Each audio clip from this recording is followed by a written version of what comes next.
Сәлем достар, менің арнама қош келдіңіздер.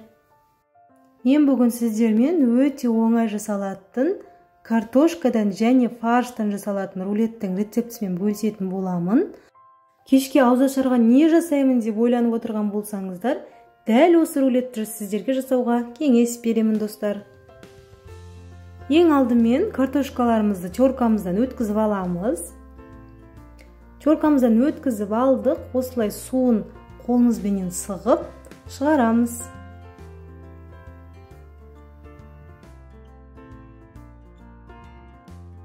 Келесі картошкамыздың үстінен 2 жұмыртқамызды, дәміне қарай тұзымызды және қара бұршымызды, оның үстінен ұнымызды салып, барлығын жақсылап араластырамыз.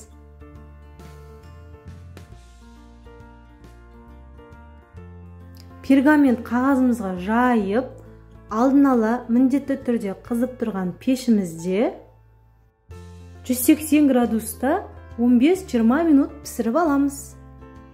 Келесі салмасын дайындаймыз.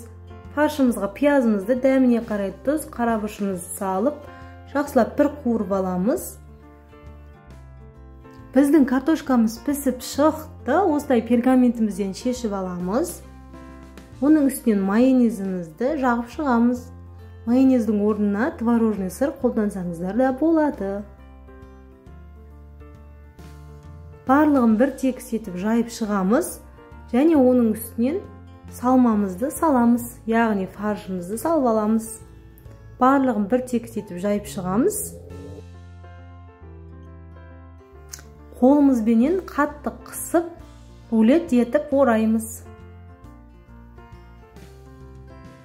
Және қайтадан пергаментімізге қойып, үстінен сырымызды салып, пешімізге 1-2 минутқа салып аламыз.